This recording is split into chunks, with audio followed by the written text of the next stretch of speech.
ਅਤੇ ਮਿੰਟੂ ਜੀ ਗੱਲਬਾਤ ਦਾ ਸਿਲਸਿਲਾ ਕਰਦੇ ਹਾਂ ਸ਼ੁਰੂ। ਕਹਿੰਦੇ ਸਿਆਸੀ ਹਲਚਲ ਪੂਰੀ ਜ਼ੋਰਾਂ 'ਤੇ ਆ। ਦੇਸ਼ ਅੰਦਰ ਤੀਜੇ ਮੋਰਚੇ ਦੀਆਂ ਵੀ ਜਿਹੜੀਆਂ ਕੋਸ਼ਿਸ਼ਾਂ ਆ ਉਹ ਸ਼ੁਰੂ ਹੋਈਆਂ। ਹਾਂ ਬਿਲਕੁਲ, ਸੁਖਬਕਾਹਟ ਜਿਹੜੀ ਆ ਉਹ ਹੋਣ ਡਈ ਆ ਔਰ ਬੜਾ ਇੱਕ ਅਜੀਬੋ ਗਰੀਬ ਜਿਹਾ ਮਾਹੌਲ ਬਣਦਾ ਪਿਆ ਕਿ ਵੇਖੋ ਹੁਣ ਭਾਰਤੀ ਜਨਤਾ ਪਾਰਟੀ ਨੇ ਬਿਹਾਰ ਦੇ ਵਿੱਚ ਆਪਣਾ ਵਜੂਦ ਬਚਾਉਣ ਵਾਸਤੇ ਏਦਾਂ ਕਹਿ ਲਈਏ ਕਿ ਇੱਕ ਸਿਆਸੀ ਸਮਝੌਤਾ ਜਿਹਾ ਕੀਤਾ। ਉਸ ਸਮਝੌਤੇ ਦੇ ਵਿੱਚ 5 ਬੰਦੇ ਯਾਨੀ ਇਲੈਕਸ਼ਨ ਦੇ ਐਲਾਨ ਤੋਂ ਪਹਿਲਾਂ ਹੀ ਆਪਣੇ ਜਿਹੜੇ ਆ ਉਹ ਲੇਖੇ ਲਾ ਦਿੱਤੇ ਆ। ਪਿਛਲੀ ਵਾਰੀ ਇਹਨਾਂ ਨੇ ਜਿੱਤੀਆਂ ਸਨ ਉੱਥੇ 22 ਸੀਟਾਂ 31 ਤੇ ਲੜੇ ਸਨ ਤੇ ਐਤਕੀ ਸਿਰਫ 17 ਆਈਆਂ ਨੇ ਹਿੱਸੇ। ਮਤਲਬ ਕਿ ਜੇ ਸਾਰੇ ਦੇ ਸਾਰੇ ਜਿੱਤਦੇ ਆ ਤੇ ਤਾਂ ਵੀ 5 ਜਿਹੜੇ ਉਹ ਕੱਟ ਗਏ ਕਿਉਂਕਿ ਪਿਛਲੀ ਵਾਰੀ 22 ਜਿੱਤੇ ਜੀ। ਇਹ ਸਾਰਾ ਕੁਛ ਇਸੇ ਕਰਕੇ ਕਿਉਂਕਿ ਖੇਤਰੀ ਪਾਰਟੀਆਂ ਦੀ ਐਤਕੀ ਮਹੱਤਤਾ ਵਾਵਾ ਆ ਤੇ ਇਹਦੇ ਵਿੱਚ ਹਰੇਕ ਬੰਦਾ ਹਰੇਕ ਪਾਰਟੀ ਆਪੋ ਆਪਣੇ ਫਾਇਦੇ ਦੇਖਦੇ। ਜਿੱਦਾਂ ਯੂਪੀ ਦੇ ਵਿੱਚ ਆ ਬਹੁਜਨ ਸਮਾਜ ਪਾਰਟੀ ਤੇ ਸਮਾਜਵਾਦੀ ਪਾਰਟੀ ਉਹ ਆਪਣਾ ਦੇਖ ਰਹੇ ਆ ਤਾਂ ਕਿਉਂਕਿ ਉਹਨਾਂ ਦੇ ਕੋਲ ਬਹੁਤ ਵੱਡੀ ਤਾਦਾਦ ਆ ਸੀਟਾਂ ਦੀ। ਏਦਾਂ ਹੀ ਕਾਂਗਰਸ ਇੱਕ ਗੱਠਜੋੜ ਬਣਾ ਰਹੀ ਆ ਜਿਹਦੇ ਵਿੱਚ ਇੱਕ ਮੀਟਿੰਗ ਵੀ ਹੁੰਦੀ ਆ, 21 ਦਲ ਨਿੱਕੇ ਮੋਟੇ ਉਹ ਵੀ ਸ਼ਾਮਲ ਹੁੰਦੇ ਆ। ਫਿਰ ਤੀਜੇ ਪਾਸੇ ਹੁਣ ਕੇ ਚੰਦਰ ਸ਼ੇਖਰ ਰਾਓ ਮੇਰੇ ਖਿਆਲ ਦੇ ਨਾਲ 1.5-2 ਸਾਲ ਪਹਿਲਾਂ ਤੱਕ ਅਣਜਾਣ ਸੀ ਸਾਰਿਆਂ ਵਾਸਤੇ, ਹੁਣ ਹਰੇਕ ਨੂੰ ਪਤਾ ਉਹ KCR ਆ ਯਾਨੀ ਤੇਲੰਗਾਨਾ ਦਾ ਮੁੱਖ ਮੰਤਰੀ, ਜਿਹਨੇ ਮੋਦੀ ਵੇਵ ਦੇ ਵਿੱਚ ਵੀ ਆਪਣਾ ਕਿਲਾ ਬਚਾਈ ਰੱਖਿਆ ਤੇ ਐਤਕੀ 6 ਮਹੀਨੇ ਪਹਿਲਾਂ ਇਲੈਕਸ਼ਨ ਕਰਾ ਕੇ ਬੜੇ ਠਾਠ ਬਾਠ ਨਾਲ ਜਿੱਤ ਗਿਆ ਜੀ। ਤਾਂ ਉਹ ਹੁਣ ਕੋਸ਼ਿਸ਼ ਕਰਦਾ ਪਿਆ। ਉਹ ਕੱਲ ਮਿਲਿਆ ਸੀਗਾ ਨਵੀਨ ਪਟਨਾਇਕ ਨੂੰ ਜਾ ਕੇ ਉੜੀਸਾ ਦੇ ਵਿੱਚ ਨਵੀਨ ਪਟਨਾਇਕ ਵੀ ਉਹ ਵੀ ਮੋਦੀ ਦਾ ਜੋ ਵੀ ਜਾਦੂ ਮੰਤਰ ਸੀਗਾ ਉਹ ਨਹੀਂ ਚੱਲਣ ਦਿੱਤਾ ਉਹਨੇ ਉੜੀਸਾ 'ਚ। ਤਾਂ ਅੱਜ ਫਿਰ ਕੇ ਚੰਦਰ ਸ਼ੇਖਰ ਰਾਓ ਮਿਲਦਾ ਜਾ ਕੇ ਮਮਤਾ ਬੈਨਰਜੀ ਦਾ ਵੀ ਇਹੋ ਹੀ ਹਾਲ ਹੈ। ਯਾਨੀ ਇੱਕ ਤੀਜਾ ਮੋਰਚਾ ਉਹ ਗੰਢਣ ਦਾ ਯਤਨ ਕਰਦੇ ਪਏ ਆ ਔਰ ਇਸ ਲਿਹਾਜ਼ ਦੇ ਦੇਖੀਏ ਤੇ ਜਿੱਦਾਂ ਕਾਂਗਰਸ ਤੋਂ ਪਰੇ ਆ ਬੀਬੀ ਮਾਇਆਵਤੀ ਪਰੇ ਆ ਇਸ ਸਮੇਂ ਸਮਾਜਵਾਦੀ ਤਾਂ ਹੋ ਸਕਦਾ ਕੱਲ ਨੂੰ ਉਹ ਵੀ ਰਲ ਜਾਣ ਤੇ ਜੇ ਮੰਨ ਲਓ ਉਹ ਵੀ ਰਲ ਜਾਂਦੇ ਆ ਦੋਨੇ ਆ ਕੇ ਤੇ ਫਿਰ ਇਹ ਤਕਰੀਬਨ 160 ਸੀਟਾਂ ਵਾਲੀ ਟੱਕਰ ਜਿਹੜੀ ਆ ਉਹ ਇਹਨਾਂ ਦੇ ਵਿਚਾਲੇ ਹੋਈ।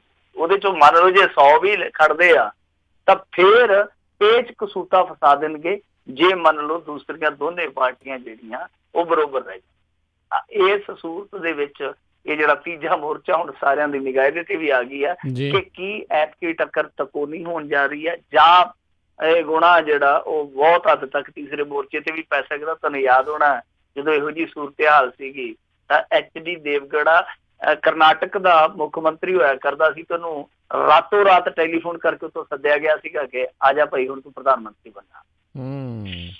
ਜੀ ਜੀ ਜੀ।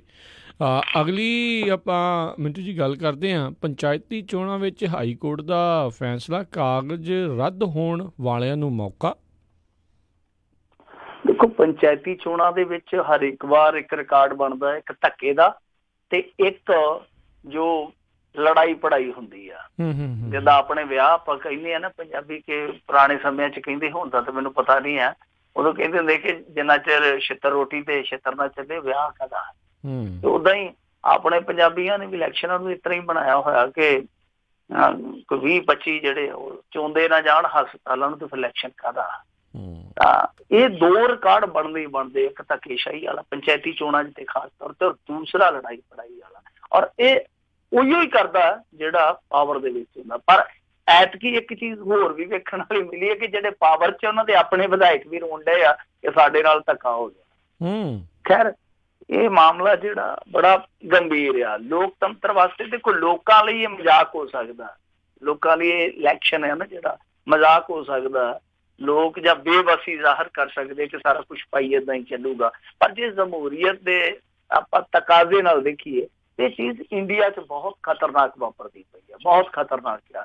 ਜਿੱਦਾਂ ਇੱਕ ਮੈਂ ਤੁਹਾਨੂੰ ਇੱਕ ਫੰਡਾ ਦੱਸ ਦਿੰਦਾ ਜਿਹੜਾ ਅੱਜ ਕੱਲ੍ਹ ਚੱਲ ਰਿਹਾ, ਜੋ ਅਸੀਂ ਜ਼ਮੀਨ ਤੇ ਦੇਖਦੇ ਹਾਂ, ਹੇਠਲੇ ਪੱਧਰ ਤੇ ਦੇਖਦੇ ਹਾਂ ਕਿ ਬਾਹਰ ਬੈਠੇ ਆ ਵੱਡੇ ਵੱਡੇ ਢਿੱਡਾਂ ਵਾਲੇ, ਵੱਡੇ ਵੱਡੇ ਰੁਤਬਿਆਂ ਵਾਲੇ, ਉਹ ਉੱਥੇ ਬੈਠੇ ਥੈਲੀ ਵੇਖ ਕੇ ਫੈਸਲਾ ਕਰ ਦਿੰਦੇ ਕਿ ਤੁਹਾਡੇ ਪਿੰਡ ਦਾ ਸਰਪੰਚ ਫਲਾਣਾ ਤੋਂ ਬਣੇ, ਕਿਉਂਕਿ ਉਹਦੀ ਥੈਲੀ ਉੱਥੇ ਪਹੁੰਚੀ ਆ।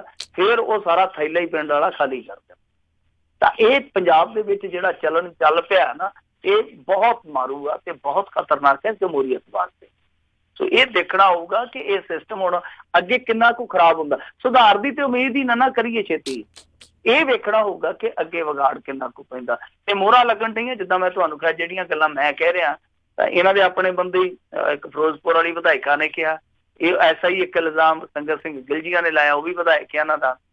ਔਰ ਅਸੈਂਬਲੀ ਦੇ ਵਿੱਚ ਜਾ ਕੇ ਇਹਨਾਂ ਦੇ ਇੱਕ ਵਿਧਾਇਕ ਨੇ ਕਹਿਤਾ ਹੈਗਾ ਕਿ ਮੇਰੇ ਨਾਲ ਧੱਕਾ ਹੋਣ ਡਿਆ, ਤੇ 2019 ਦੇ ਵਿੱਚ ਲੋਕ ਨਾ ਆਪਣੇ ਨਾਲ ਕਿਤੇ ਧੱਕਾ ਕਰ ਦੇਣ, ਵੇਖਿਓ। ਸੋ ਇਹ ਗੱਲਾਂ ਔਨ ਰਿਕਾਰਡ ਨੇ। ਤਾਂ ਇਹ ਮੋਹਰ ਲੱਗਦੀ ਆ ਕਿ ਜਿਹੜੀਆਂ ਗੱਲਾਂ ਲੋਕ ਕਰਦੇ ਆ ਜਾਂ ਸਾਡੇ ਵਰਗੇ ਕਰਦੇ ਆ, ਇਹ ਮੋਹਰ ਲਾਉਂਦੇ ਇਹਨਾਂ ਦੇ ਆਪਣੇ ਬੰਦੇ। ਹੁਣ ਜਿੱਦਾਂ ਹਾਈ ਕੋਰਟ ਨੇ ਵੀ ਇੱਕ ਤਰ੍ਹਾਂ ਨਾਲ ਕਹਿ ਲਈਏ ਕਿ ਮੋਹਰ ਹੀ ਲਾਈ ਆ, ਕਿਉਂਕਿ ਉਹਨਾਂ ਨੇ ਹੁਕਮ ਦਿੱਤਾ ਕਿ ਜਿਹੜੇ ਪਰਚੇ ਰੱਦ ਹੋਏ ਆ ਉਹ ਕੈਂਡੀਡੇਟ ਜਾ ਕੇ ਦੁਬਾਰਾ ਆਪਣਾ ਪੱਖ ਰੱਖ ਸਕਦੇ ਆ। ਹਾਲਾਂਕਿ ਪਹਿਲਾਂ ਉਹਨਾਂ ਨੇ 24 ਘੰਟਿਆਂ ਦਾ ਵਕਫਾ ਦਿੱਤਾ ਸੀਗਾ ਕਿ 24 ਘੰਟਿਆਂ ਦੇ ਅੰਦਰ ਅੰਦਰ ਤੁਸੀਂ ਇਹ ਸਾਰੀ ਪ੍ਰਕਿਰਿਆ ਨੇਪਰੇ ਚਾੜਨੀ ਆ, ਪਰ ਕਿਉਂਕਿ ਕੱਲ ਕ੍ਰਿਸਮਸ ਦੀ ਬਲਕਿ ਛੁੱਟੀ ਆ, ਇਸ ਕਰਕੇ ਇਹਨਾਂ ਨੇ ਕਿਹਾ ਵਾ ਕਿ ਹੁਣ 48 ਘੰਟੇ ਤੁਹਾਨੂੰ ਦਿੱਤੇ ਜਾਂਦੇ ਆ, ਤੁਸੀਂ ਜਾ ਕੇ ਦੁਬਾਰਾ ਆਪਣਾ ਪੱਖ ਰੱਖੋ। ਰਿਟਰਨਿੰਗ ਅਫਸਰ ਹੈ ਜਿਹੜੇ, ਔਰ ਉਹ ਵੇਖਣਗੇ ਜਿੱਥੇ ਜਿੱਥੇ ਵੀ ਜ਼ਰੂਰਤ ਹੋਈ ਉਹ ਕਾਗਜ਼ ਜਿਹੜੇ ਜਾਂ ਨਾਮਜ਼ਦਗੀਆਂ ਜਿਹੜੀਆਂ ਨੇ ਉਹ ਦੁਬਾਰਾ ਭਰਾ ਲਈਆਂ ਜਾਣ। ਇਹ ਦੇਖਦੇ ਆ ਕਿ ਖਾਸ ਬੰਦਿਆਂ ਨੂੰ ਛੂਟ ਹੈ, ਕਿਉਂਕਿ ਤਫਸੀਲ ਨਹੀਂ ਹੈ ਹਾਲੇ ਤੱਕ, ਮੈਂ ਇਸ ਕਰਕੇ ਪੱਕਾ ਨਹੀਂ ਹੈ, ਸ਼ੋਰ ਨਹੀਂ ਹੈ ਕਿ ਕੀ ਸਾਰੇ ਕੈਂਡੀਡੇਟਸ ਨੂੰ ਜਾਂ ਜਿਹੜੇ ਉੱਥੇ ਪਟੀਸ਼ਨਰ ਜਿੱਦਾਂ ਧਿਰ ਬਣ ਕੇ ਗਏ ਸੀਗੇ ਇਹ ਉਹਨਾਂ ਲਈ ਆ। ਜੇ ਸਾਰਿਆਂ ਲਈ ਆ ਤੇ ਮੇਰੇ ਖਿਆਲ ਦੇ ਨਾਲ ਕਾਫੀ ਹਲਚਲ ਹੋਊਗੀ ਪੰਜਾਬ 'ਚ ਇਹਨਾਂ 2 ਦਿਨਾਂ ਤੇ। ਬਿਲਕੁਲ ਬਿਲਕੁਲ। ਬਹੁਤ ਸਾਰੀਆਂ ਪਿਛਲੇ ਦਿਨਾਂ ਦੇ ਵਿੱਚ ਵੀਡੀਓਜ਼ ਵੀ ਜਿਹੜੀਆਂ ਆਈਆਂ ਆ, ਧੱਕਾ ਹੋ ਰਿਹਾ, ਧੱਕਾ ਕੀਤਾ ਜਾ ਰਿਹਾ, ਸਾਰਾ ਕੁਛ ਨਜ਼ਰ ਆ ਰਿਹਾ। ਅਗਲੀ ਆਪਾਂ ਮਿੰਟੂ ਜੀ ਗੱਲ ਕਰਦੇ ਹਾਂ। ਆਮ ਆਦਮੀ ਪਾਰਟੀ ਦੀਆਂ ਕਹਿੰਦੇ 2 ਛਾਲਾਂ, ਜਸਟਿਸ ਜੋਰਾ ਸਿੰਘ ਪਾਰਟੀ ਵਿੱਚ ਸ਼ਾਮਲ, ਉੱਧਰ ਖਹਿਰੇ ਦਾ ਇੱਕ ਸਾਥੀ ਵੀ, ਉਹਦੀ ਘਰ ਵਾਪਸੀ। ਹਾਂ, ਇਹਨੂੰ ਥੋੜਾ ਜਿਹਾ ਤੁਸੀਂ ਏਦਾਂ ਵੀ ਕਹਿ ਸਕਦੇ ਸੀਗੇ ਕਿ ਜੋਰਾ ਸਿੰਘ ਜੀ ਆਏ ਤੇ ਖਹਿਰਾ ਦੇ ਸਾਥੀ ਗਏ, ਏਦਾਂ ਵੀ ਆਪਾਂ ਕਹਿ ਸਕਦੇ ਜੀ। ਖੈਰ ਗਏ ਕੋਈ ਛਤਰੀ ਸੀ ਆ, ਕਿਉਂਕਿ ਆਮ ਆਦਮੀ ਪਾਰਟੀ 'ਚ ਇੱਕ ਪਰਤਿਆ ਕਹਿ ਲਓ ਤਾਂ ਇੱਕ ਦਾਖਲ ਹੋਇਆ ਕਹਿ ਲਓ। ਸੋ ਜਸਟਿਸ ਜੋਰਾ ਸਿੰਘ ਦਾ ਨਾਮ ਤੇ ਆਪਾਂ ਸਾਰੇ ਜਾਣਦੇ ਹੀ ਹਾਂ। ਬੇਅਦਬੀਆਂ ਤੋਂ ਬਾਅਦ ਜਿਨ੍ਹਾਂ ਨੇ ਜਾਂਚ ਪੜਤਾਲ ਕੀਤੀ ਸੀ, ਜਿਨ੍ਹਾਂ ਬਾਰੇ ਇਹ ਕਿਹਾ ਗਿਆ ਸੀਗਾ ਕਿ 1 ਮਹੀਨੇ ਤੱਕ ਇਹ ਰਿਪੋਰਟ ਕਰੂਗੇ, ਪਰ ਬਾਅਦ ਦੇ ਵਿੱਚ 1 ਮਹੀਨੇ ਤੱਕ ਉਹਨਾਂ ਨੂੰ ਬਹਿਣ ਲਈ ਕੁਰਸੀ ਤੇ ਮੇਜ਼ ਹੀ ਨਹੀਂ ਸੀ ਦਿੱਤਾ ਗਿਆ। ਫਿਰ ਬਾਅਦ ਦੇ ਵਿੱਚ ਜਦੋਂ ਉਹਨਾਂ ਨੇ ਰਿਪੋਰਟ ਬਣਾਈ ਤੇ ਰਿਪੋਰਟ ਲੈ ਕੇ ਉਹ ਸੈਕਟਰੀਏਟ ਦੇ ਵਿੱਚ ਗਏ ਤੇ ਬੜਾ ਸਧਾਰਨ ਦਰਜੇ ਦਾ ਇੱਕ ਅਫਸਰ ਜਾ ਕੇ ਉਹ ਰਿਪੋਰਟ ਲੈ ਕੇ ਆਇਆ ਸੀਗਾ। ਬਾਦਲ ਪਿਓ ਪੁੱਤ ਰਿਪੋਰਟ ਲੈਣ ਵੀ ਨਹੀਂ ਗਏ। ਤਾਂ ਇਹ ਉਹ ਜਸਟਿਸ ਜੋਰਾ ਸਿੰਘ ਆ ਜਿਨ੍ਹਾਂ ਨੇ ਤੱਥ ਇਕੱਤਰ ਕੀਤੇ ਸੀਗੇ, ਪਰ ਉਹ ਜਿਹੜੀ ਰਿਪੋਰਟ ਆ ਉਹ ਸਰਕਾਰ ਨੇ ਪਤਾ ਨਹੀਂ ਕਿਹੜੇ ਦਰਾਜ ਦੇ ਵਿੱਚ ਰੱਖਤੀ। ਉਸ ਤੋਂ ਬਾਅਦ ਉਹ ਰਿਪੋਰਟ ਦੇ ਦਰਸ਼ਨ ਦੀਦਾਰ ਨਹੀਂ ਹੋਇਆ ਅਜੇ ਤੱਕ। ਖੈਰ, ਇਹਨਾਂ ਨੇ ਪਾਰਟੀ ਜੁਆਇਨ ਕੀਤੀ ਆ। ਤੁਰਦਿਆਂ ਜਦੋਂ ਇਹਨਾਂ ਨੂੰ ਕਾਰ ਚੋਂ ਇੱਕ ਸਵਾਲ ਕੀਤਾ ਗਿਆ, ਚੋਣ ਲੜੋਗੇ? ਤੇ ਕਹਿੰਦੇ ਬਾਬਾ ਜੀ ਜੇ ਸੇਵਾ ਲੱਗੀ ਤੇ ਜ਼ਰੂਰ। ਉਹ ਜਿਹੜੀ ਗੱਲ ਕਹੀ ਹੈ ਨਾ ਕਿ ਜੇ ਪਾਰਟੀ ਨੇ ਸੇਵਾ ਲਾਈ ਤੇ ਜ਼ਰੂਰ, ਉਹ ਸਾਰਾ ਕੁਛ ਹੀ ਕਹਿ ਗਈ। ਕਿਉਂਕਿ ਆਮ ਆਦਮੀ ਪਾਰਟੀ ਨੂੰ ਚਿਹਰੇ ਚਾਹੀਦੇ ਆ। ਤੁਹਾਨੂੰ ਪਤਾ ਹੀ ਆ, ਬਹੁਤ ਵੱਡੇ ਚਿਹਰਿਆਂ ਦੀ ਜ਼ਰੂਰਤ ਹੁੰਦੀ ਹੈ ਜਦੋਂ ਤੁਸੀਂ ਲੋਕ ਸਭਾ ਦੇ ਇਲੈਕਸ਼ਨ ਵਾਸਤੇ ਜਾਣਾ। ਤਾਂ ਮੇਰੇ ਖਿਆਲ ਦੇ ਨਾਲ ਜਿੱਦਾਂ ਜੇ ਸਿੰਘ ਲਿਆਂਦਾ ਸੀਗਾ ਅਕਾਲੀਆਂ ਨੇ, ਇਹ ਆਮ ਆਦਮੀ ਪਾਰਟੀ ਦਾ ਜੇ ਸਿੰਘ ਨਾ ਬਣ ਜਾਏ, ਕਿਉਂਕਿ ਨਾ ਇਹਦਾ ਵੀ ਜੇ ਤੋਂ ਹੀ ਸ਼ੁਰੂ ਹੁੰਦਾ ਜੋਰਾ ਸਿੰਘ। ਤੋ ਇਹ ਦੇਖਣਾ ਹੁਣ ਪਊਗਾ ਕਿ ਇਹਨਾਂ ਦਾ ਫੈਸਲਾ ਜਿਹੜਾ ਡਿਸੀਜਨ ਹੈ ਜਿਹੜਾ ਉਹ ਕਿੰਨਾ ਕੁ ਸਹੀ ਸਾਬਤ ਹੁੰਦਾ। ਉਹ ਇਹਨਾਂ ਦੇ ਆਪਣੇ ਪ੍ਰਦਰਸ਼ਨ ਤੋਂ ਪਤਾ ਲੱਗੂਗਾ ਜੇ ਇਹ ਚੁਣਾਵੀ ਜੰਗ ਦੇ ਵਿੱਚ ਉਤਰਦੀ ਹੈ। ਤਾਂ ਖੈਰ ਮਰਜ਼ੀ ਹੈ ਇਹਨਾਂ ਦੀ, ਕਿਉਂਕਿ ਆਜ਼ਾਦ ਨੇ, ਇਹਨਾਂ ਨੇ ਆਪਣਾ ਫੈਸਲਾ ਜਿਹੜਾ ਲਿਆ। ਤਾਂ ਦੂਸਰੀ ਉਹ ਆਪਾਂ ਨੂੰ ਪਹਿਲਾਂ ਹੀ ਕਨਸੋ ਮਿਲ ਗਈ ਸੀਗੀ ਕਿ ਜਦੋਂ ਇਹ ਮਾਰਚ ਕਰਦੇ ਸੀਗੇ ਤੇ ਇੱਕ ਵਿਧਾਇਕ ਇਹਨਾਂ ਦੇ ਨਾਲ ਨਹੀਂ ਸੀ ਆਇਆ, ਕਹਿੰਦਾ ਮੈਂ ਆਪਦੇ ਇਲਾਕੇ ਦੀਆਂ ਮੰਗਾਂ ਚੁੱਕਣੀਆਂ ਅਸੈਂਬਲੀ 'ਚ। ਹੁਣ ਇਹ ਉੱਥੇ ਬੈਠੇ ਸੀਗੇ, ਮਾਰਚ ਕਰ ਰਹੇ ਸੀਗੇ, ਲੋਕਾਂ ਨੂੰ ਮਿਲ ਰਹੇ ਸੀਗੇ। ਉਹ ਕਹਿੰਦਾ ਸੀਗਾ ਕਿ ਮੈਂ ਆਪਦੇ ਇਲਾਕੇ ਦੀਆਂ ਮੰਗਾਂ ਚੁੱਕਣੀਆਂ। ਮੰਗਾਂ ਕਿੱਥੇ ਚੁੱਕਣੀਆਂ? ਉਸ ਅਸੈਂਬਲੀ ਇਜਲਾਸ ਦੇ ਵਿੱਚ ਜਿਹੜਾ ਕੁਝ ਘੰਟਿਆਂ ਦਾ ਸੀਗਾ। ਤਾਂ ਉਹ ਬੰਦਾ ਉਦੋਂ ਤੋਂ ਹੀ ਲੱਗਦਾ ਸੀਗਾ ਕਿ ਛਾਲ ਮਾਰੂਗਾ, ਸੋ ਉਹਨੇ ਮਾਰ ਦਿੱਤੀ ਆ। ਜੈ ਕਿਸ਼ਨ ਸਿੰਘ ਰੋੜੀ ਆ ਜਿਹੜਾ ਇਹਨਾਂ ਦਾ ਵਿਧਾਇਕ ਆਮ ਆਦਮੀ ਪਾਰਟੀ ਵਾਲਿਆਂ ਦਾ, ਉਹ ਪਹਿਲਾਂ ਖਹਿਰੇ ਦੇ ਨਾਲ ਸੀਗਾ, ਗੜਸ਼ੰਕਰ ਤੋਂ ਵਿਧਾਇਕ ਆ। ਤਾਂ ਹੁਣ ਉਹ ਵਾਪਸੀ ਕਰ ਗਿਆ। ਵੈਸੇ ਉਹ ਡਾਇਲੋਗ ਕਾਫੀ ਜ਼ਬਰਦਸਤ ਬੋਲਦਾ, ਉਦੋਂ ਕਹਿੰਦਾ ਹੁੰਦਾ ਸੀਗਾ ਇਹਨਾਂ ਦੀ ਧੌਣ 'ਚ ਕਿੱਲਾ ਅਸੀਂ ਕੱਢਾਂਗੇ, ਪਰ ਉਹ ਕਿੱਲੇ ਵਾਲੀ ਧੌਣ ਤੇ ਜਾ ਕੇ ਫਿਰ ਗੱਲ ਲੱਗ ਗਿਆ। ਤਾਂ ਇਹ ਹੁਣ ਵੇਖਣਾ ਪਊਗਾ ਕਿ ਇੱਕ ਆਇਆ ਕਿ ਇਹਦੇ ਮਗਰ ਹੋਰ ਵੀ ਆਉਣਗੇ। ਇਹ ਸਾਫ਼ ਆ ਕਿ ਕੁਝ ਵਿਧਾਇਕ ਜਿਹੜੇ ਉਹ ਇਹਨਾਂ ਦੀ ਟੱਚ ਦੇ ਵਿੱਚ ਵੀ ਇਹ ਦਾਅਵਾ ਕਰਦੇ ਸੀ ਕਿ ਸੁਖਪਾਲ ਸਿੰਘ ਖਹਿਰੇ ਹੋਰੀ ਇਹ ਸਾਡੇ ਟੱਚ ਦੇ ਵਿੱਚ ਆ, ਪਰ ਉਹਨਾਂ ਨੇ ਵਿਖਾ ਦਿੱਤਾ ਕਿ ਕੁਝ ਵਿਧਾਇਕ ਜਿਹੜੇ ਅਟਾ ਸੱਟਾ ਇਹਨਾਂ ਦੇ ਨਾਲ ਲਾਈ ਬੈਠੇ ਆ। ਸੋ ਇਹ ਕੀ ਕਰਦੇ ਆ ਅੱਗੇ ਵੇਖਣਾ ਹੋਊਗਾ। ਪਰ ਇਹਨਾਂ ਲਈ ਬਹੁਤ ਲੰਮੇਰੇ ਸਮੇਂ ਤੋਂ ਬਾਅਦ ਖੁਸ਼ਖਬਰੀ ਆਈ ਆ, ਔਰ ਖੁਸ਼ਖਬਰੀ ਇੱਕ ਨਹੀਂ ਡਬਲ ਹੋ ਕੇ ਆਈ ਆ। ਆਮ ਆਦਮੀ ਪਾਰਟੀ ਨੇ ਕਿ ਛਾਲ ਮਾਰੀ ਆ, ਇਹ ਛਾਲ ਹੁਣ ਕਿੰਨੀ ਕੁ ਲੰਮੀ ਹੁੰਦੀ ਆ ਸਮਾਂ ਦੱਸੂਗਾ। ਬਿਲਕੁਲ ਬਿਲਕੁਲ ਜੀ। ਅਗਲੀ ਆਪਾਂ ਮਿੰਟੂ ਜੀ ਗੱਲ ਕਰਦੇ ਹਾਂ, ਕਹਿੰਦੇ ਪੰਜਾਬ ਵਿੱਚ ਇੱਕ ਹੋਰ ਮੋਰਚਾ ਲੱਗਣ ਜਾ ਰਿਹਾ। ਦੇਖੋ ਮੋਰਚਿਆਂ ਦੀ ਰੋਟੀ ਆ ਗਈ ਆ, ਚਲੋ ਮੋਰਚੇ ਲੱਗਦੇ ਰਹਿਣੇ ਚਾਹੀਦੇ ਆ, ਫੇਰ ਹੀ ਸਰਕਾਰਾਂ ਜਿਹੜੀਆਂ ਟਿਕਾਣੇ ਤੇ ਰਹਿੰਦੀਆਂ। ਪਰ ਕਨਸੋਆਂ ਜਿਹੜੀਆਂ ਆਉਂਦੀਆਂ ਪਈਆਂ ਇਸ ਵਾਰ ਮੋਰਚਾ ਲਾ ਰਹੇ ਆ ਬਾਬਾ ਹਰਨਾਮ ਸਿੰਘ ਜੀ ਧੁੰਮਾ। ਤਾਂ ਧੁੰਮ ਇਹ ਪਈ ਆ ਕਿ ਬਾਬਾ ਧੁੰਮਾ ਜੀ ਆ ਜਿਹੜੇ ਉਹ ਜਲਦੀ ਮੋਰਚਾ ਲਾ ਸਕਦੇ, ਔਰ ਮੋਰਚਾ ਅੰਮ੍ਰਿਤਸਰ ਲਾਇਆ ਜਾ ਸਕਦਾ। ਇਹ ਵੇਖਣ ਵਾਲੀ ਚੀਜ਼ ਆ। ਜਿੰਨੀਆਂ ਕੁ ਜਾਣਕਾਰੀਆਂ ਉਪਲਬਧ ਹੋ ਸਕੀਆਂ ਦੱਸਦੇ ਆ ਕਿ ਇਹਨਾਂ ਨੇ ਮੰਗਾਂ ਦੀ ਸੂਚੀ ਤਿਆਰ ਕਰਨ ਵਾਸਤੇ ਵੀ ਸਰਚਾਂਦ ਸਿੰਘ ਦੀ ਜ਼ਿੰਮੇਵਾਰੀ ਲਾ ਦਿੱਤੀ ਹੈ ਕਿ ਤੁਸੀਂ ਮੰਗਾਂ ਦੀ ਸੂਚੀ ਤਿਆਰ ਕਰੋ। ਔਰ ਜਿੰਨੀਆਂ ਕੁ ਮੰਗਾਂ ਬਾਰੇ ਪਤਾ ਲੱਗਿਆ ਹੁਣ ਤੱਕ, ਉਹਨਾਂ ਦੇ ਵਿੱਚ ਸਭ ਤੋਂ ਵੱਡੀ ਮੰਗ ਇਹ ਆ ਕਿ ਅੰਮ੍ਰਿਤਸਰ ਨੂੰ ਪਵਿੱਤਰ ਸ਼ਹਿਰ ਦਾ ਦਰਜਾ ਦਿੱਤਾ ਜਾਵੇ। ਸੈਕਿੰਡ ਜਿਹੜੀ ਮੰਗ ਆ ਕਿ ਗੁਰੂ ਗ੍ਰੰਥ ਸਾਹਿਬ ਦੀ ਬੇਅਦਬੀ ਦੇ ਜਿਹੜੇ ਦੋਸ਼ੀ ਆ ਉਹਨਾਂ ਨੂੰ ਜੇਲ੍ਹ 'ਚ ਘੱਲਿਆ ਜਾਵੇ। ਤੀਸਰੀ ਵੱਡੀ ਇਹਨਾਂ ਦੀ ਮੰਗ ਆ ਕਿ ਜਿਹੜੇ ਬੰਦੀ ਸਿੱਖ ਜੇਲ੍ਹਾਂ ਦੇ ਵਿੱਚ ਬਹੁਤ ਲੰਮੇ ਸਮੇਂ ਤੋਂ ਕੈਦ ਆ ਉਹਨਾਂ ਦੀ ਰਿਹਾਈ ਕਰਾਈ ਜਾਵੇ। ਇਸ ਤੋਂ ਇਲਾਵਾ ਇਹਨਾਂ ਨੇ ਡੇਰਾਵਾਦ ਵਿਰੁੱਧ ਵੀ ਇੱਕ ਸ਼ਾਇਦ ਮੰਗ ਰੱਖੀ ਹੈ, ਔਰ ਇੱਕ ਸਿੱਖਾਂ ਦੇ ਕਾਤਲਾਂ ਨੂੰ ਸਜ਼ਾਵਾਂ ਤੇ ਸ਼ਹੀਦ ਪਰਿਵਾਰਾਂ ਨੂੰ ਮੁਆਵਜ਼ਾ, ਇੱਕ ਐਸੀ ਵੀ ਮੰਗ ਰੱਖੀ ਹੈ। ਸੋ ਇਹ ਇਹਨਾਂ ਦੀਆਂ ਮੰਗਾਂ ਨੇ। ਜੇ ਆਪਾਂ 2-4 ਮੰਗਾਂ ਛੱਡ ਦਈਏ ਤੇ ਬਾਕੀ ਮੂਲ ਮੰਗਾਂ ਉਹੀ ਆ ਜਿਹੜੀਆਂ ਬਰਗਾੜੀ ਮੋਰਚੇ ਨੇ। ਤਾਂ ਹੁਣ ਇਹ ਵੇਖਣਾ ਹੋਏਗਾ ਕਿ ਹਰਨਾਮ ਸਿੰਘ ਧੁੰਮਾ ਇਨਡਾਇਰੈਕਟਲੀ ਜਾਂ ਡਾਇਰੈਕਟਲੀ ਅਕਾਲੀਆਂ ਨੂੰ ਇਸ ਮੈਦਾਨ 'ਚ ਲਿਆਉਂਦੇ ਆ ਜਾਂ ਨਹੀਂ ਲਿਆਉਂਦੇ। ਇਹ ਤਾਂ ਆਪਾਂ ਨੂੰ ਵੀ ਪਤਾ ਹੀ ਆ ਕਿ ਘੁੰਮ ਘੁਮਾ ਕੇ ਗੇਮ ਜਿਹੜੀ ਆ ਉਹ ਘੁੰਮਣੀ ਅਕਾਲੀ ਦਲ ਦੇ ਦੁਆਲੇ, ਕਿ ਅਕਾਲੀ ਦਲ ਦੇ ਕੋਲ ਹੁਣ ਕੁਛ ਨਹੀਂ। ਵੈਸੇ ਤੇ ਕਾਂਗਰਸੀਆਂ ਦੇ ਕੋਲ ਵੀ ਕੁਛ ਨਹੀਂ ਹੈਗਾ ਵਿਖਾਉਣ ਵਾਸਤੇ, ਪਰ ਇਹ ਲਾਭ ਕੱਟ ਸਕਦੇ ਕਿਉਂਕਿ ਸੱਤਾ ਦੇ ਵਿੱਚ ਹੈਗੇ ਆ। ਤਾਂ ਅਕਾਲੀਆਂ ਕੋਲ ਵੀ ਕੁਛ ਵੀ ਪ੍ਰਾਪਤੀਆਂ ਨਹੀਂ ਹੈਗੀਆਂ ਜਾ ਕੇ ਲੋਕਾਂ ਨੂੰ ਵਿਖਾਉਣ ਵਾਸਤੇ, ਬਲਕਿ ਬਦਨਾਮੀਆਂ ਜਾਂਦੀਆਂ ਨੇ। ਤਾਂ ਕਾਂਗਰਸ ਕੋਲ ਵੀ ਨਹੀਂ ਹੈ। ਤਾਂ ਪਹੁੰਚ ਹੋ ਕੇ ਇਹਨਾਂ ਮੁੱਦਿਆਂ ਤੇ ਹੀ ਇਹ ਜਿਹੜਾ ਇਲੈਕਸ਼ਨ ਹੈ ਕੇਂਦਰਿਤ ਹੋਣਾ, ਖਾਸ ਤੌਰ ਤੇ ਇਹ ਜਿਹੜੇ ਪੰਥਕ ਮੁੱਦੇ ਆ ਜਾਂ ਧਾਰਮਿਕ ਮੁੱਦੇ ਆ। ਤਾਂ ਉਹਦੇ ਵਿੱਚ ਇਹ ਮੋਰਚਾ ਜਿਹੜਾ ਉਹ ਇੱਕ ਭੂਮਿਕਾ ਬੰਨਣ ਜਾ ਰਿਹਾ ਅਕਾਲੀ ਦਲ ਵਾਸਤੇ। ਇਹ ਡਾਇਰੈਕਟਲੀ ਹੋਊ ਜਾਂ ਇਨਡਾਇਰੈਕਟਲੀ ਹੋਊ ਇਹ ਵੇਖਣਾ ਹੋਊਗਾ। ਪਰ ਬਾਬਾ ਹਰਨਾਮ ਸਿੰਘ ਧੁੰਮਾ ਨੂੰ ਕਈ ਸਵਾਲ ਆ ਕਿ ਜਿਸ ਸਮੇਂ ਚੀਜ਼ਾਂ ਵਾਪਰੀਆਂ ਸੀਗੀਆਂ ਬੇਅਦਬੀ ਜਾਂ ਬਾਈਬਲ ਕਰਾਂ, ਤਾਂ ਮੋਰਚੇ ਉਦੋਂ ਵੀ ਲੱਗੇ ਹੋਏ ਸੀ, ਮੋਰਚੇ ਤੇ ਚੱਲ ਰਹੇ ਸੀਗੇ ਉਦੋਂ ਸੰਗਤ। ਇਹ ਸਾਰੀਆਂ ਚੀਜ਼ਾਂ ਜਿਹੜੀਆਂ ਉਹ ਤੁਹਾਨੂੰ ਆਂਕ ਲੈਣੀਆਂ ਚਾਹੀਦੀਆਂ ਕਿਉਂਕਿ ਸਵਾਲ ਹੋਣਗੇ ਤੁਹਾਨੂੰ। ਬਾਕੀ ਵੈਸੇ ਜਗਤਾਰ ਸਿੰਘ ਹਵਾਰਾ ਨੇ ਇੱਕ ਪੱਤਰ ਲਿਖਿਆ ਸੀਗਾ, ਉਹਦੇ ਤੇ ਧਿਆਨ ਸਿੰਘ ਮੰਡ ਹੋਰਾਂ ਨੇ ਤੇ ਪਹਿਰਾ ਦੇ ਦਿੱਤਾ। ਇਹ ਜਾ ਕੇ ਮੁਲਾਕਾਤ ਕਰਕੇ ਆਏ ਆ, ਤੇ ਮੁਲਾਕਾਤ ਕਰਕੇ ਜਦੋਂ ਬਾਹਰ ਨਿਕਲੇ ਆ ਨਾਲ ਦੀ ਨਾਲ ਇਹਨਾਂ ਨੇ ਐਲਾਨ ਕਰ ਦਿੱਤਾ ਕਿ ਜਿਹੜੀ ਅਸੀਂ ਮੀਟਿੰਗ ਸੱਦੀ ਸੀਗੀ 10 ਜਨਵਰੀ ਉਹਨੂੰ ਅਸੀਂ ਕੈਂਸਲ ਕਰਦੇ ਹਾਂ। ਸੋ ਇਹ ਮੋਰਚਾ ਇੱਕ ਜਿਹੜਾ ਉਹ ਲੱਗ ਸਕਦਾ, ਐਸੀ ਉਮੀਦ ਹੈ। ਜੀ ਜੀ ਜੀ। ਅਗਲੀ ਮਿੰਟੂ ਜੀ ਗੱਲ ਕਰਦੇ, ਕਹਿੰਦੇ ਪੰਜਾਬ ਨੂੰ ਝਟਕਾ, ਜੇਲ੍ਹਾਂ ਵਿੱਚ CISF ਤੈਨਾਤ ਕਰਨ ਤੋਂ ਕੇਂਦਰ ਦੀ ਕੋਰੀ ਨਾ। ਦੇਖੋ ਇਹ ਕਈ ਚਿਰ ਪਹਿਲਾਂ ਗੱਲ ਚੱਲੀ ਸੀਗੀ, ਇਹਨਾਂ ਨੇ ਆਖਿਆ ਸੀਗਾ ਕਿ ਅਸੀਂ CISF ਜਿਹੜੀ ਆ ਉਹ ਤੈਨਾਤ ਕਰਾਂਗੇ, ਕੁਝ ਕੁ ਜੇਲ੍ਹਾਂ ਹੋਣਗੀਆਂ ਜਿਹਦੇ ਵਿੱਚ ਇਹ ਜਿਹੜੀ ਫੋਰਸ ਆ ਉਹ ਪ੍ਰਬੰਧ ਸੰਭੂਗੀ। ਤੇ ਬਾਅਦ ਦੇ ਵਿੱਚ ਰੌਲਾ ਪਿਆ ਸੀ ਪੈਸਿਆਂ ਤੋਂ। ਅਸਲ ਦੇ ਵਿੱਚ ਕਹਾਣੀ ਕੀ ਆ ਇਹ ਹੁਣ ਸਾਰੀ ਗੱਲ ਨਹੀਂ ਦੱਸਦੇ ਇਹਨਾਂ ਨੇ, ਵੈਸੇ ਸਪਸ਼ਟੀਕਰਨ ਕਹਿ ਲਓ ਜਾਂ ਪੁਸ਼ਟੀ ਤੇ ਕੀਤੀ ਆ ਸੁਖਜਿੰਦਰ ਸਿੰਘ ਰੰਧਾਵਾ ਹੋਰਾਂ ਨੇ ਕਿ ਸਾਨੂੰ ਨਾ ਹੋ ਗਈ ਆ। ਕਾਰਨ ਕੀ ਰਹੇ ਆ, ਕਾਰਨ ਖੁੱਲ ਕੇ ਸ਼ਾਇਦ ਨਹੀਂ ਦੱਸ ਰਹੇ, ਪਰ ਅਸਲ ਦੇ ਵਿੱਚ ਕਾਰਨ ਇਹ ਸੀਗਾ ਕਿ ਇਹ ਪਾਲਦੇ ਸੀ ਕੁਛ ਕੁ ਬੰਦੇ, ਮਤਲਬ ਕਿ 200-400 ਜਵਾਨ। ਉਹ ਕਹਿੰਦੇ ਕਿ ਸਾਡੀ ਬਟਾਲੀਅਨ ਹੀ ਜਾਊ, ਅਸੀਂ ਬਟਾਲੀਅਨ ਦਾ ਹੀ ਖਰਚਾ ਲੈਣਾ, ਪੂਰੀ ਬਟਾਲੀਅਨ ਦਾ। ਬਟਾਲੀਅਨ ਦੇ ਵਿੱਚ ਮੇਰੇ ਖਿਆਲ ਦੇ ਨਾਲ 1000 ਦੇ ਕਰੀਬ ਜਵਾਨ ਹੁੰਦੇ। ਤਾਂ ਉਹ ਪੱਕੀ ਗਿਣਤੀ ਦਾ ਨਹੀਂ ਮੈਨੂੰ ਪਤਾ, ਪਰ ਜਿੰਨੀ ਇਹ ਗਿਣਤੀ ਜਿੰਨੀ ਇਹ ਨਫਰੀ ਮੰਗਦੇ ਸੀਗੇ, ਉਹਨਾਂ ਨੇ ਕਿਹਾ ਕਿ ਜਿਹੜਾ ਸਾਡਾ ਖਰਚਾ ਹੋਏਗਾ ਅਸੀਂ ਉਨਾ ਹੀ ਲੈਣਾ। ਸੋ ਇੱਥੇ ਆ ਕੇ ਪੇਚ ਫਸ ਗਿਆ ਸੀਗਾ। ਤੇ ਲੱਗਦਾ ਹੁਣ ਇਹੀ ਹੈ ਕਿ ਆਉਣ ਵਾਲੇ ਸਮੇਂ ਦੇ ਵਿੱਚ ਇਹ ਪ੍ਰਬੰਧ ਹੈ ਜਿਹੜਾ ਉਹ ਪੰਜਾਬ ਪੁਲਿਸ ਨੂੰ ਹੀ ਸਾਂਭਣਾ ਪਊਗਾ।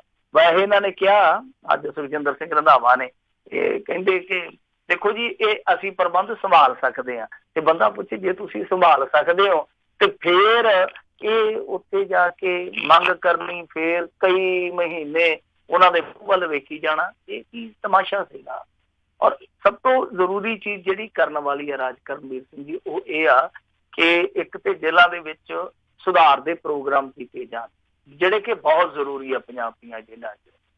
ਦੂਸਰੀ ਚੀਜ਼ ਜਿਹੜੀ ਕਰਨ ਵਾਲੀ ਆ ਉਹ ਆ ਕਿ ਮੋਬਾਈਲਾਂ ਦੀ ਵਰਤੋਂ ਰੋਕੀ ਜਾਵੇ। ਉੱਥੇ ਤੇ ਜਿਹੜੇ ਬਲੈਕੀਏ ਬੈਠੇ ਆ, ਵੱਡੇ ਬਲੈਕੀਏ, ਉਹ ਏਦਾਂ ਕਰਦੇ ਆ ਕਿ ਪੇਟੀਐਮ ਦੇ ਵਿੱਚ ਵੀ ਪੈਸੇ ਪਵਾ ਲੈਂਦੇ ਆ ਬਾਹਰੋਂ, ਉਹ ਉੱਥੇ ਤੇ ਨੈਟ ਬੈਂਕਿੰਗ ਵੀ ਚੱਲੀ ਜਾਂਦੀ ਆ। ਤਾਂ ਸਭ ਤੋਂ ਵੱਡੀ ਚੁਣੌਤੀ ਇਹੋ ਆ ਕਿ ਤੁਸੀਂ ਭਾਈ ਉਹਨਾਂ ਦੀ ਜਿਹੜੀ ਮੋਬਾਈਲਾਂ ਦੀ ਵਰਤੋਂ ਉਹ ਰੋਕੋ। ਉਹ ਰੁਕਣੀ ਆ 4G ਜੈਮਰ ਲਾਇਆ, ਇਹ 4G ਜੈਮਰ ਲਾ ਨਹੀਂ ਰਹੇ ਹੁਣ, ਕਹਿੰਦੇ ਲਾਵਾਂਗੇ, ਅੱਜ ਵੀ ਕਹਿੰਦੇ ਪਏ ਸੀ, ਪਰ ਉਦੋਂ ਤੱਕ ਮੇਰੇ ਖਿਆਲ ਦੇ ਨਾਲ ਇੰਡੀਆ ਜਿਹੜਾ ਚਲੇ 5G 'ਚ ਜਾਣਾ, ਕਹਿੰਦੀ ਇੱਕ ਜਨਰੇਸ਼ਨ ਇਹਨਾਂ ਤੋਂ ਐਡਵਾਂਸ ਹੀ ਰਹਿਣਗੇ। ਬਿਲਕੁਲ ਬਿਲਕੁਲ ਲੱਗ ਇੱਦਾਂ ਹੀ ਰਿਹਾ। ਅਗਲੀ ਮਿੰਟੂ ਜੀ ਗੱਲ ਕਰਦੇ ਹਾਂ, ਕਹਿੰਦੇ ਕੁਛ ਮਰੇ ਵਿਧਾਇਕਾਂ ਦੀਆਂ ਜ਼ਮੀਨਾਂ ਹੋਣਗੀਆਂ ਉਹਨਾਂ ਦੀਆਂ ਕੁਰਕੀਆਂ। ਮਰੇ ਵਿਧਾਇਕ ਜਿਹੜੇ ਆ ਉਹਨਾਂ ਦੀਆਂ ਜ਼ਮੀਨਾਂ ਦੀਆਂ ਕੁਰਕੀਆਂ ਇਸ ਕਰਕੇ ਹੋਣੀਆਂ ਕਿਉਂਕਿ ਉਹਨਾਂ ਨੇ ਕਰਜ਼ਾ ਲਿਆ ਸੀਗਾ, ਤਾਂ ਕਰਜ਼ਾ ਲਿਆ ਮੁੜ ਕੇ ਮੋੜਿਆ ਹੀ ਨਹੀਂਗਾ, ਕਰਜ਼ਾਈ ਹੋ ਕੇ ਸੰਸਾਰ ਤੋਂ ਚਲੇ ਗਏ। ਤੇ ਕਰਜ਼ਾ ਤੇ ਪਿੱਛੇ ਬੋਲਦਾ ਰਹਿੰਦਾ ਨਾ। ਜਿੱਦਾਂ ਹੁਣ ਕਿਸਾਨ ਵੇਖ ਲਓ, ਕਿਸਾਨ ਦਾ ਮੁੰਡਾ ਆਪਣੇ ਬਾਪ ਨੂੰ ਸਿਵਿਆਂ 'ਚ ਸਾੜ ਕੇ ਆਵੇ ਤੇ ਉਹਨੇ ਖੁਦਕੁਸ਼ੀ ਕੀਤੀ ਹੋਵੇ, ਤੇ ਕਰਜ਼ੇ ਦਾ ਜਿਹੜਾ ਭੂਤ ਹੈ ਨਾ ਉੱਥੇ ਮਗਰ ਲੱਗ ਜਾਂਦਾ, ਉਹਦੇ ਮੋਢਿਆਂ ਤੇ ਬਹਿ ਜਾਂਦਾ ਕਿ ਚੱਲ ਇੱਕ ਚਲੇ ਗਿਆ ਨਾ, ਹੁਣ ਤੂੰ ਆ। ਸੋ ਇਸੇ ਤਰ੍ਹਾਂ ਹੀ ਆ ਕਿ ਕਰਜ਼ਾ ਜਿਹੜਾ ਉਹ ਬੋਲਦਾ ਰਹਿੰਦਾ। ਤਾਂ ਇਹਨਾਂ ਨੇ ਜਿਹੜਾ ਕਰਜ਼ਾ ਲਿਆ ਸੀਗਾ, ਜਿਹਦੇ ਵਿੱਚ ਇੱਕ ਤੇ ਰੂਪ ਰਾਣੀ ਸੀਗੀ ਦੀਨਾਨਗਰ ਤੋਂ, ਉਸ ਬੀਬੀ ਦੇ ਮੇਰੇ ਖਿਆਲ ਦੇ ਨਾਲ 9 ਲੱਖ ਰੁਪਈਏ ਤੋਂ ਵੱਧ ਸੀਗੇ। ਉਹ ਆ ਇੱਕ ਪ੍ਰੋਫੈਸਰ ਜਗੀਰ ਸਿੰਘ ਭੁੱਲਰ ਹੁੰਦੇ ਸੀਗੇ ਵਲਟੋਆ ਤੋਂ ਵਿਧਾਇਕ, ਉਹਨਾਂ ਦਾ ਸੀਗਾ 2,17,368 ਰੁਪਈਏ ਕਰਜ਼ਾ। ਇੱਕ ਉਜਾਗਰ ਸਿੰਘ ਜੀ ਵੇਰਕਾ ਹੁੰਦੇ ਸਨ ਵਿਧਾਇਕ, ਉਹਨਾਂ ਦਾ 4,55,715 ਰੁਪਏ। ਤਾਂ ਇਹਨਾਂ ਚੋਂ ਕਿਸੇ ਨੇ ਹਾਊਸ ਵਾਸਤੇ, ਕਿਸੇ ਨੇ ਕਾਰ ਵਾਸਤੇ ਲੋਨ ਲਿਆ ਸੀਗਾ।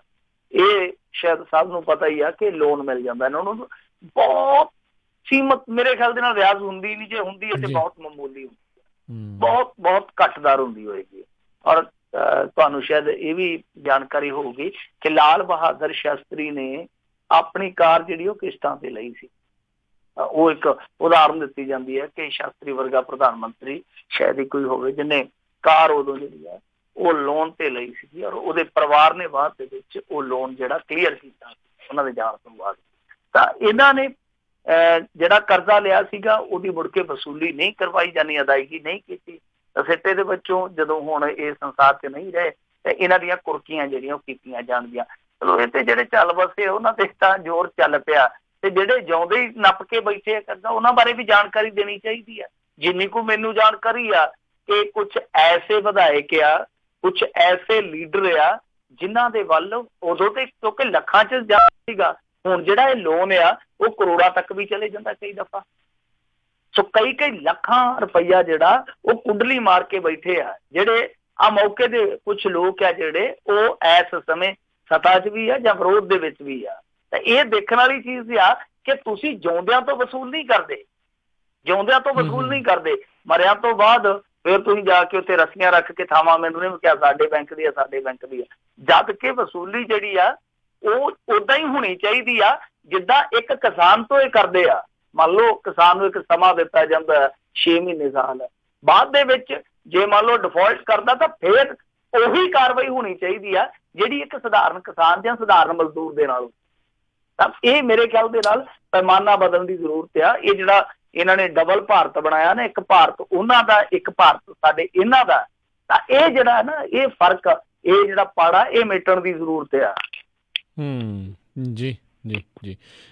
ਅਗਲੀ ਜਿਹੜੀ ਆਪਾਂ ਮਿੰਟੂ ਜੀ ਜਾਂਦੇ ਜਾਂਦੇ ਗੱਲ ਕਰ ਲਈਏ, ਕਹਿੰਦੇ ਨੋਟਾਂ ਦੀ ਵੱਧਦੀ ਵਰਤੋਂ ਤੋਂ ਚੋਣ ਕਮਿਸ਼ਨ ਹੋਇਆ ਸਰਗਰਮ। ਦੇਖੋ ਨੋਟਾ ਹੈ ਨਾ ਜਿਹੜਾ ਉਹਦਾ ਇਸਤੇਮਾਲ ਬਹੁਤ ਜ਼ਿਆਦਾ ਵਧਿਆ ਆ ਜਿਹੜੇ ਇਲੈਕਸ਼ਨ ਹੋਏ ਆ। ਮੈਂ ਨਾ ਛੱਤੀਸਗੜ੍ਹ ਦੀ ਇੱਕ ਰਿਪੋਰਟ ਪੜ੍ਹਦਾ ਪਿਆ ਸੀ ਉੱਥੋਂ ਦੇ ਲੋਕਲ ਮੀਡੀਆ ਦੀ, ਉਹਦੇ ਵਿੱਚ ਇੱਕ ਹਲਕਾ ਸ਼ਾਇਦ ਕੁਸ਼ਲਗੜ੍ਹ ਸੀਗਾ ਜੇ ਮੈਂ ਭੁੱਲਦਾ ਨਹੀਂ, ਤਾਂ ਤੁਸੀਂ ਸੱਚ ਜਾਣਿਓ ਉਸ ਇਕੱਲੇ, ਕਿਉਂਕਿ ਉੱਧਰ ਵੋਟਾਂ ਥੋੜੀਆਂ ਨੇ, ਜਿੱਦਾਂ ਕਈ ਆਪਣੇ ਰਾਜ ਆ ਜਿੱਥੇ ਵੋਟਾਂ ਬਹੁਤ ਘੱਟ ਹੁੰਦੀਆਂ ਨੇ, ਕਈ ਹਲਕਿਆਂ 'ਚ ਤੇ ਬਹੁਤ ਜ਼ਿਆਦਾ ਹੁੰਦੀਆਂ ਨੇ।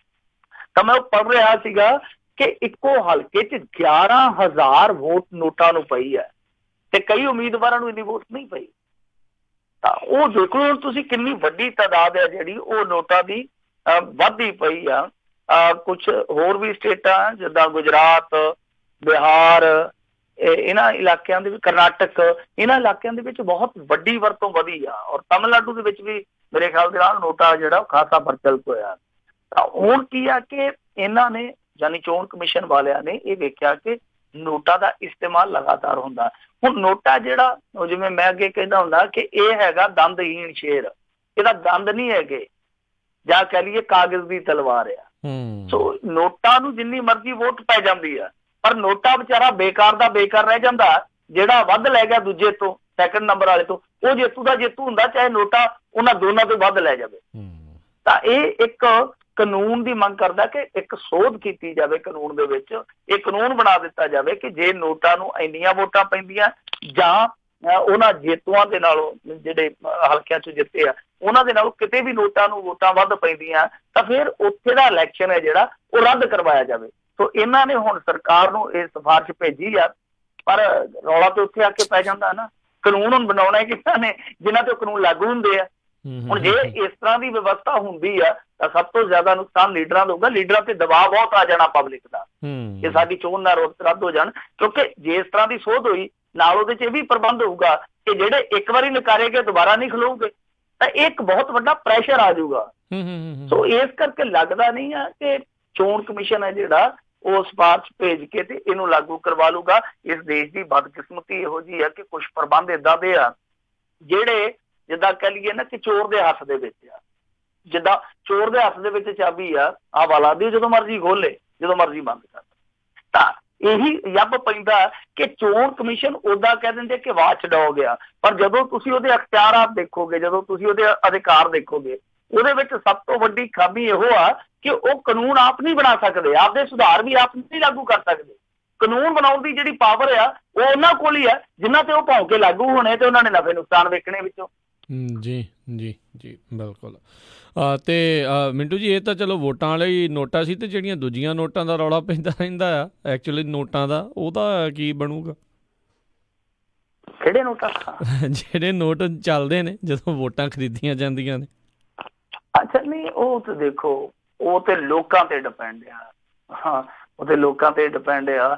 ਉਹ ਇੱਕ ਹੁਣ ਆ ਮੁੰਡੇ ਨੇ ਗਾਣਾ ਵੀ ਸੁੱਟਿਆ, ਹੈਗਾ ਮਨੀਲੇ ਦਾ ਮੁੰਡਾ, ਮੇਰੇ ਖਿਆਲ ਦੇ ਨਾਲ ਵਿੱਕੀ ਆ ਉਹਦਾ ਨਾਮ। ਉਹਨੇ ਹੁਣ ਗਾਣਾ ਗਾਇਆ, ਉਹ ਗਾਣਾ ਵੀ ਬੜੀ ਵੱਡੀ ਚੋਟ ਕਰਦਾ ਕਿ ਅੱਧਾ ਪਿੰਡ ਭੁਜੀਆ ਬਦਾਨਾ ਮੰਗਦਾ ਤੇ ਅੱਧਾ ਪਿੰਡ ਪਾਈਆ ਉੱਤੇ ਵਿਕਿਆ ਪਿਆ। ਸੋ ਇਹ ਜਿਹੜੀ ਲੋਕਾਂ ਦੀ ਮਾਨਸਿਕਤਾ ਨਾ, ਇਹ ਜਦ ਤੱਕ ਨਹੀਂ ਬਦਲਦੀ ਉਦੋਂ ਤੱਕ, ਕਿਉਂਕਿ ਦੇਖੋ ਜਿਨ੍ਹਾਂ ਲੋਕਾਂ ਨੂੰ ਬੋਤਲ ਸ਼ਰਾਬ ਦੀ ਦੇ ਕੇ ਜਾਂ 4 ਦਿਨ ਸ਼ਰਾਬ ਪਿਆ ਕੇ ਵੋਟ ਮਿਲਦੀ ਆ, ਉਹਨਾਂ ਨਾਲੋਂ ਸਸਤਾ ਸੌਦਾ ਫਿਰ ਕੌਣ ਕਰੂਗਾ? ਕਿਉਂਕਿ ਉਹਨਾਂ ਨੂੰ ਪਤਾ ਇੰਨੀ ਕੋਈ ਇਨਵੈਸਟਮੈਂਟ ਕਰਕੇ ਮੁੜ ਕੇ ਇਹਨਾਂ ਦੀਆਂ ਜੇਬਾਂ ਛਿਲਣੀਆਂ ਸੀ। ਇਹ ਲੋਕਾਂ ਨੂੰ ਵੇਖਣਾ ਪਊਗਾ। ਲੋਕਾਂ 'ਚ ਜਦੋਂ ਚੇਤਨਤਾ ਆ ਗਈ ਸ਼ਾਇਦ ਇਹ ਚੀਜ਼ਾਂ ਰੁਕ ਜਾਣਗੀਆਂ। ਬਾਕੀ ਕਾਨੂੰਨ ਅਧਿਕਾਰ ਉਹ ਸਭ ਇੱਥੇ ਕਈ ਵਾਰ ਲਾਗੂ ਨਹੀਂ ਹੁੰਦੇ। ਇੱਥੇ ਸਿਰਫ ਇੱਕੋ ਚੀਜ਼ ਲਾਗੂ ਹੁੰਦੀ ਆ, ਉਹ ਆ ਡਾਂਗ, ਜਾਂ ਕਈ ਵਾਰ ਜਿਹੜਾ ਪੈਸਾ, ਜਿੱਦਾਂ ਤੁਸੀਂ ਕਿਹਾ ਹੁਣ ਤੇ ਮੋਟਾ ਕੰਮ ਹੀ ਚੱਲ ਪਿਆ। ਕਈ ਵਾਰੀ ਅਸੀਂ ਦੇਖਿਆ ਪਿੱਛੇ ਜੇ ਸਖਤਾਈ ਹੁੰਦੀ ਵੀ ਆ ਤੇ ਫੇਰ ਕਰਦੇ ਕੀ ਆ ਕਿ ਪਰਚੀ ਦੇ ਦਿੰਦੇ ਆ। ਉਹਦੇ ਪਰਚੀ ਦੇ ਵਿੱਚ ਇਹ ਲਿਖਿਆ ਹੁੰਦਾ ਕਿ ਜੇ 5 ਜੀ ਆ ਜਾਂ ਫਲਾਣੀ ਦੁਕਾਨ ਤੇ ਚਲੇ ਜਾਓ, ਉੱਥੇ ਜਾ ਕੇ ਟੈਲੀਫੋਨ ਤੇ ਗੱਲ ਕਰਾ ਦਿਓ। ਉਹ ਅਗਲਾ ਪਰਚੀ ਦਿਖਾਉਂਦਾ ਦੁਕਾਨ ਤੇ ਦੁਕਾਨ ਵਾਲਾ ਕਹਿੰਦਾ ਕਿਵੇਂ ਕਰ ਦਈਏ ਡਨ ਜੀ, ਕਰ ਦਿਓ। ਤੇ ਉੱਥੋਂ ਕਹਿੰਦੇ ਚੱਕ ਲਓ ਟੈਲੀਵਿਜ਼ਨ, ਚੱਕਣਾ ਜਿਹੜਾ ਰੰਗ ਦਾ, ਤੇ ਜਾ ਕੇ ਉਹ ਫਿਰ ਨਾਲੇ ਬੀਬਾ ਰਣਜੀਤ ਕੌਰ ਵਾਲਾ ਗਾਣਾ ਗਾਓ, ਟੈਲੀਵਿਜ਼ਨ ਲੈ ਦੇਵੇ, ਤਸਵੀਰਾਂ ਬੋਲਦੀਆਂ। ਜੀ ਜੀ, ਬਹੁਤ ਬਹੁਤ ਧੰਨਵਾਦ ਮਿੰਟੂ ਜੀ, ਤੁਸੀਂ ਸਾਡੇ ਨਾਲ ਜਿਹੜੇ ਇਹਨਾਂ ਖਬਰਾਂ ਬਾਰੇ ਸਾਨੂੰ ਜਾਣਕਾਰੀਆਂ ਦਿੱਤੀਆਂ। ਅਗਲੀ ਵਾਰ ਤੱਕ ਲਈ ਬੜੀ ਮਿਹਰਬਾਨੀ, ਪਿਆਰ ਭਰੀ ਸਤਿ ਸ਼੍ਰੀ ਅਕਾਲ ਜੀ। ਸ਼ੁਕਰੀਆ ਜੀ। ਤੇ ਸਰੋਤਿਓ, ਇੱਥੇ ਸਾਡਾ ਅੱਜ ਦਾ ਪ੍ਰੋਗਰਾਮ ਖਬਰ ਤੇ ਨਜ਼ਰ ਸਮਾਪਤ ਹੈ। ਮਿਲਾਂਗੇ ਤੁਹਾਨੂੰ ਸਾਰਿਆਂ ਨੂੰ ਅਗਲੀ ਵਾਰ। ਉਦੋਂ ਤੱਕ ਲਈ ਮੇਰੇ ਵੱਲੋਂ ਵੀ ਪਿਆਰ ਭਰੀ ਨਿੱਘੀ ਸਤਿ ਸ਼੍ਰੀ ਅਕਾਲ ਜੀ। ਉਹਦੇ ਵਾਸਤੇ ਰਹੋ, ਹੱਸਦੇ ਖੇਡਦੇ ਰਹੋ, ਸੁਣਦੇ ਰਹੋ ਪੰਜਾਬੀ ਰੇਡੀਓ USA।